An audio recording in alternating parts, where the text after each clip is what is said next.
Les comparto mi presentación de Family Office en Chile, dictado para la Cámara Chileno-Ecuatoriana y para la Cámara de Mujeres y Negocios en Chile. Bien, ahora sí.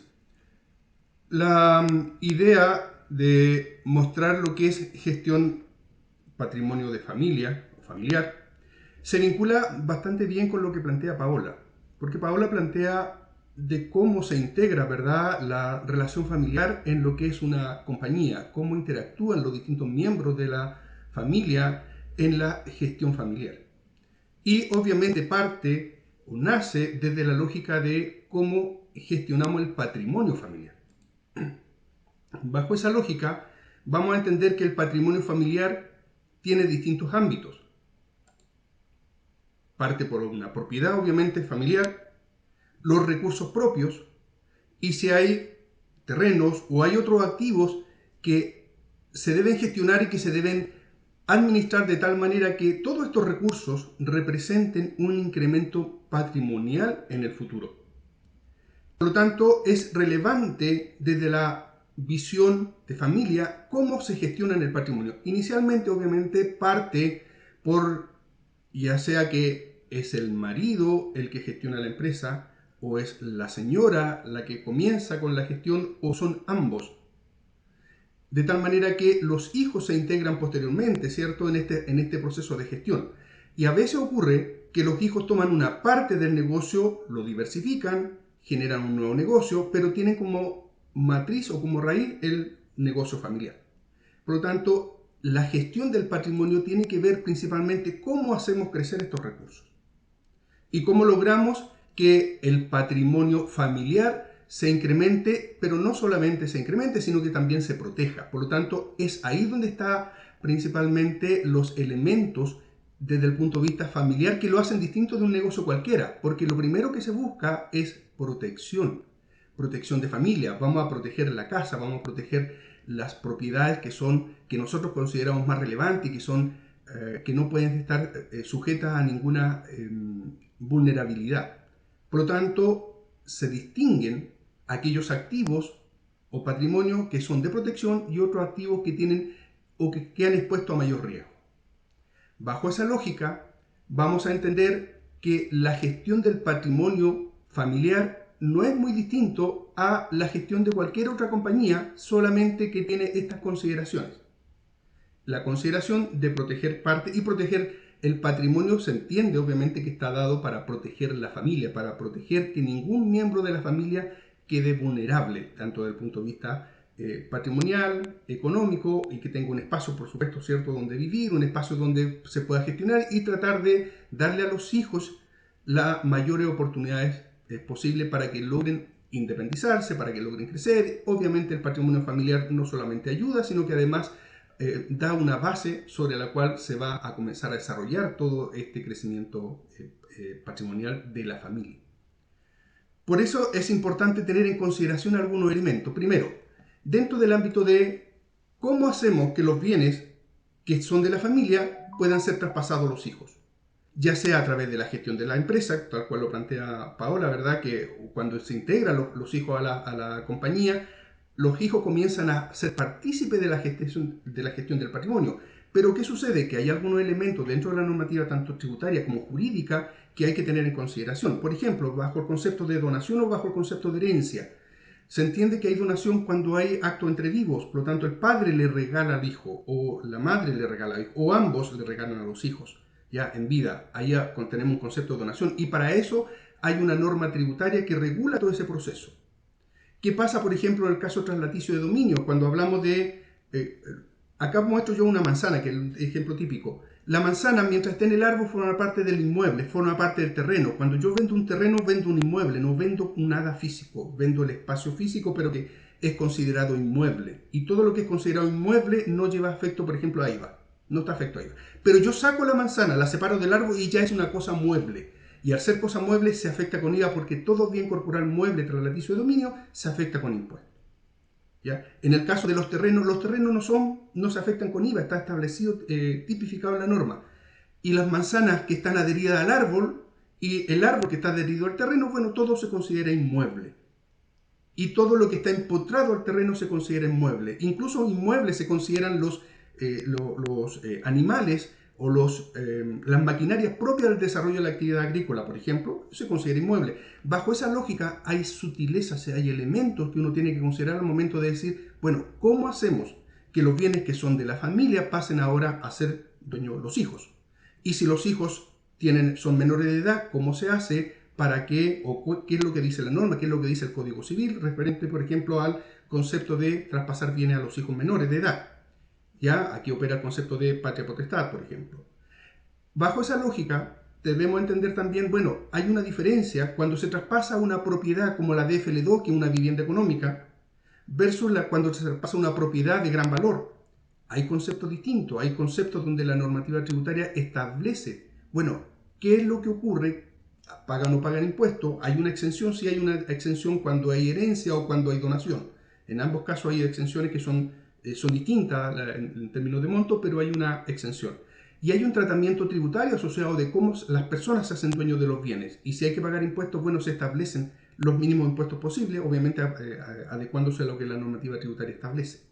Incluso es más, acá muestro, por ejemplo, obviamente de manera gráfica, lo que tiene que ver, por ejemplo, cuando una persona se hace millonario de la noche a la mañana a través de un premio de lotería. Tiene bienes y la persona pasa a ser dueño. Bueno, ¿cómo le traspasa a los hijos estos bienes?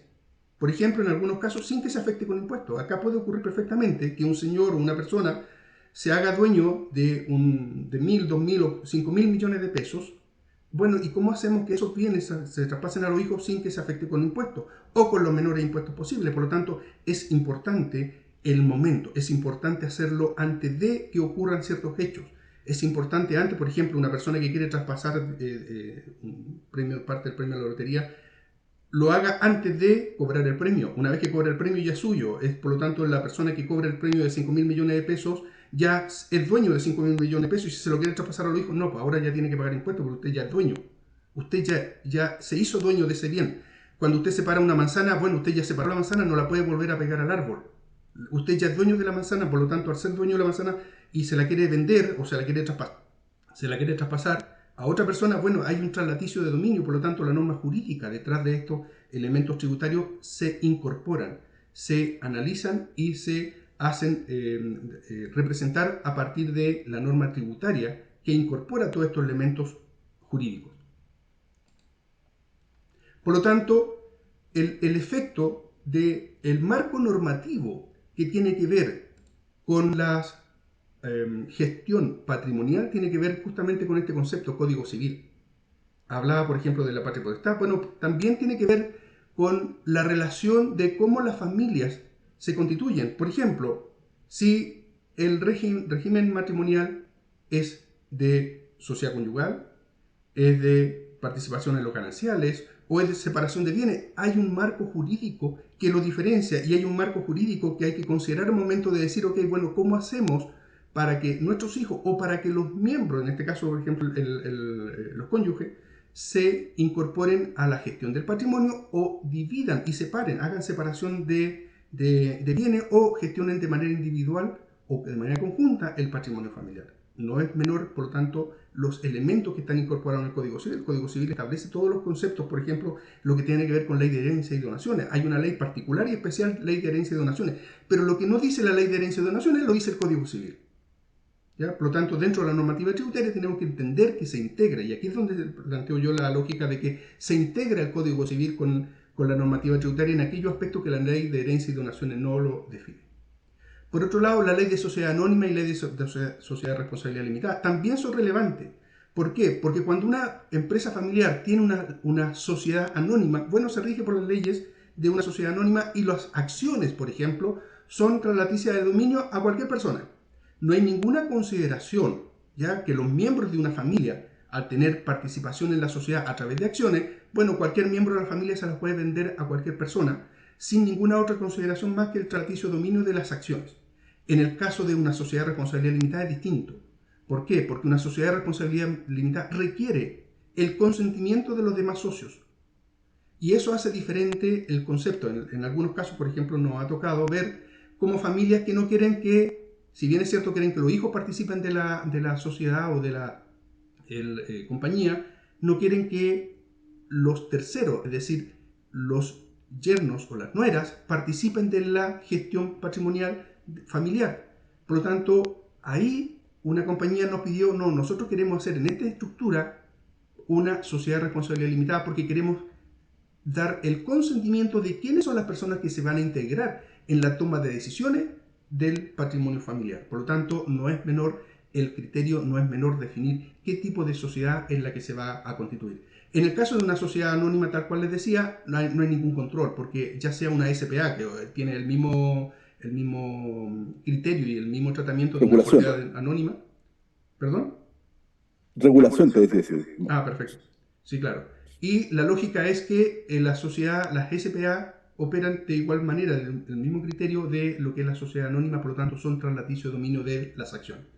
En el caso de responsabilidad de la sociedad de responsabilidad limitada, obviamente, cierto, tiene el criterio, como les decía, que las decisiones son relevantes a la hora de hacer partícipe a los miembros que ya participan de la sociedad. ¿Por qué? Porque ahí se requieren decisiones a nivel unánime. ¿Ya? ¿Qué otro elemento? Bueno, también la ley de renta, sin duda. Es importante definir, bueno, cómo se integran las sociedades, cómo operan las sociedades, cómo se integra la ley de renta. La ley de IVA, sin duda, cuando hay una liquidación de la sociedad. Bueno, ¿cómo se liquida la sociedad? ¿Cuáles son los activos que se consideran? ¿Cómo se traspasan esos bienes? El Código Tributario establece la normativa, la regulación de cómo operan los contribuyentes con el Servicio de Impuesto Interno, con Tesorería, con el Servicio Nacional de Aduana, es decir, todos los ámbitos tributarios está regulado a través del Código Civil, del Código Tributario. Finalmente, tenemos dentro de estas lógicas también, bueno, ¿qué ocurre con los convenios internacionales? Los convenios internacionales, Chile tiene muchos convenios internacionales.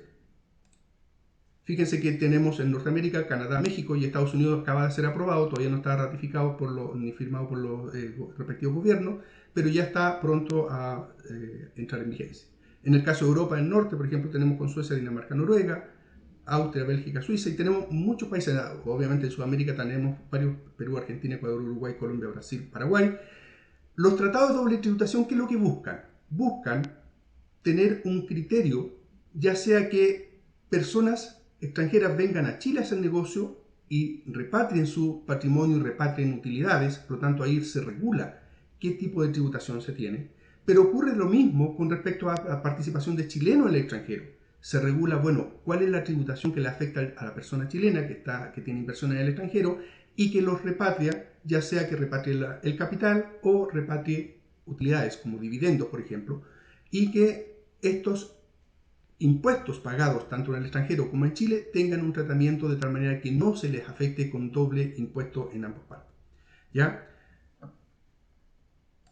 Volvemos a este concepto. Si se fijan, la normativa tributaria o la normativa general que opera para el accionar de una compañía está marcado por muchos ámbitos, tanto en el ámbito jurídico, en el ámbito tributario, en el ámbito de gestión.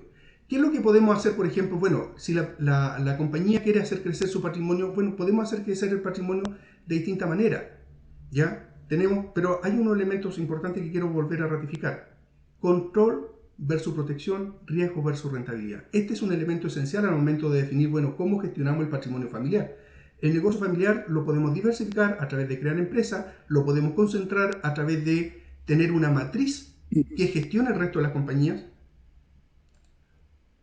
y tenemos que considerar perfectamente que la estructura de protección del patrimonio tiene que ver principalmente, bueno, cuál es el nivel de riesgo que la familia está dispuesta a asumir. ¿Ya? Tenemos, por ejemplo, algunos ejemplos muy importantes de crecimiento patrimonial, donde han comenzado con una pequeña empresa, la parte el papá o la parte de ambos miembros de cónyuge, y se gestiona esta compañía y comienza a gestionar su patrimonio. Pero ese patrimonio después, bueno, ¿qué hay que hacer con él? Y ahí es donde tenemos que encontrar distintas maneras de cómo hacemos para que este patrimonio se vaya incrementando. Hay dos elementos que tenemos que tener en consideración dentro de esta lógica. Es qué es lo que hay que evitar y qué es lo que busca siempre la normativa tributaria. Bueno, evitar dos conceptos. Evitar la erosión de la base imponible y el diferimiento de los beneficios. ¿De qué se trata esto?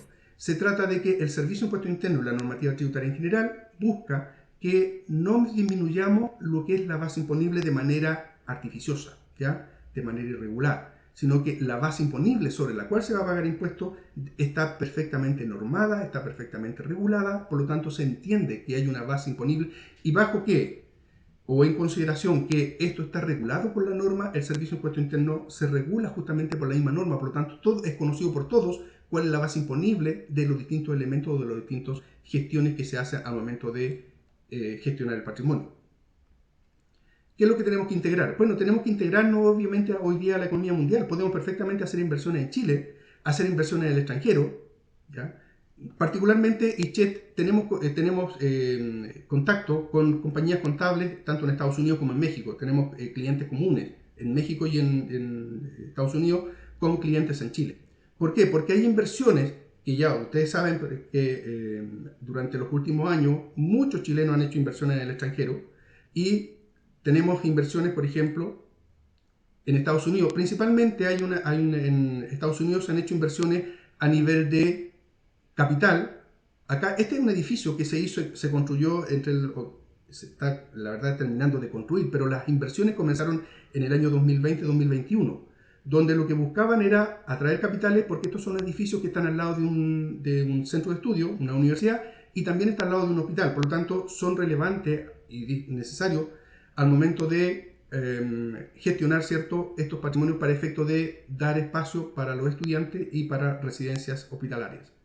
Tenemos también una persona, por ejemplo, ahora en mayo acaba de comprar un departamento para su familia y compró un departamento, hizo una LLC en Estados Unidos, compró un departamento, lo gestionó a través del patrimonio familiar. Hay otras personas que compran terreno, construyen casa, otras personas simplemente invierten en fondos de capital. Entonces, inversión en Chile también tenemos, por ejemplo, acá tenemos una operación, esto está actualmente vigente, está en marcha en este momento, tenemos estas compañías que tienen participación accionaria en estos distintos restaurantes, y acá están restaurantes que están actualmente, que se están capitalizando para gestionarlo, principalmente en el estado de Florida, ¿ya? Todo esto en Miami, y la propuesta en este caso es invertir a través de compañías chilenas. Este es un grupo económico chileno, el US One Capital es chileno, son miembros chilenos que tienen inversiones tanto en Chile obviamente como en Estados Unidos. Por lo tanto, si se dan cuenta, la forma de integrar o de hacer crecer el patrimonio es muy diversa, depende justamente de cuál es la lógica, cuál es la exposición a riesgo que quieran tomar las compañías o que quieran tomar la familia y cuáles son los elementos que hay que cuidar y que no debieran estar expuestos a ningún tipo de riesgo, sobre todo cuando hablamos de patrimonio familiar. Si quieres palabra al cierre, Luis. Sí, perfecto, muchas gracias. A ver, mira, déjame responder justamente la pregunta. Sí. ¿Cuáles son los primeros pasos, cierto? Que se requieren. Lo primero es entender que la familia va a definir cuál es el patrimonio que va a proteger o que no va a quedar expuesto a exposición de riesgo. Cuando hablamos de una sociedad, ya sea de responsabilidad limitada o sociedad anónima, cuando se vincula con terceros, ya sea por gestionar un negocio, siempre hay riesgos asociados y vinculados. Por lo tanto, normalmente el patrimonio familiar queda fuera de esta gestión y queda perfectamente determinado o delimitado cuando tú haces tu patrimonio personal de la familia, ¿verdad?, ajeno a lo que es el patrimonio comercial.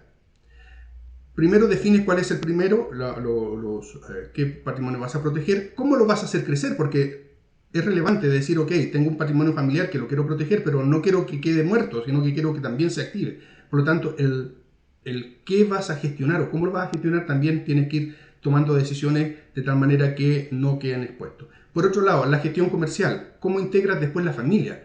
A los hijos los haces partícipes en la sociedad, ya sea asignándole cargos gerenciales, cargos directivos. Obviamente todo esto tiene que ver con la forma en que la familia le entrega poder de decisiones a los miembros, porque es relevante entregarle, por ejemplo, la gerencia comercial a un hijo o la gerencia de administración y finanzas a otro o la gerencia general, ya sea para expandir el negocio, ya sea para diversificarlo, ya sea para potenciarlo.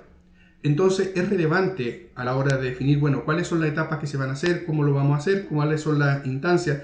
Hay algunas compañías, por ejemplo, que lo que hacen cuando los padres quieren ya salir de negocio, pero quieren mantener cierto grado de control, bueno, crean una matriz que queda arriba de las compañías operacionales. Queda un holding arriba, donde participan los miembros de la familia como accionistas, pero abajo, en gestión, quedan las compañías operacionales. Estoy hablando, por ejemplo, de una compañía de camiones, bueno, transporte de carga. O hay una compañía que puede ser distribuidora de combustible, o hay otra compañía que puede tener una compañía minera, o otra compañía que puede ser... O sea, la diversidad de activos y la diversidad de acciones son las que te van a permitir determinar, bueno, cuáles son los pasos que vamos a conformar o a dar para efecto de proteger no solamente el patrimonio y además hacer crecer el patrimonio familiar. Espero haber dado respuesta con eso. Contundente la respuesta, así que ya está respondiendo. Hasta Aprovecho ahora entonces no. de Sí, despedirme, perdón, aprovecho de despedirme, agradecer la invitación, la verdad que con gusto estamos dispuestos y disponibles obviamente para responder todas las dudas que tengan con respecto a los aspectos tanto normativos, tributarios, jurídicos como financieros.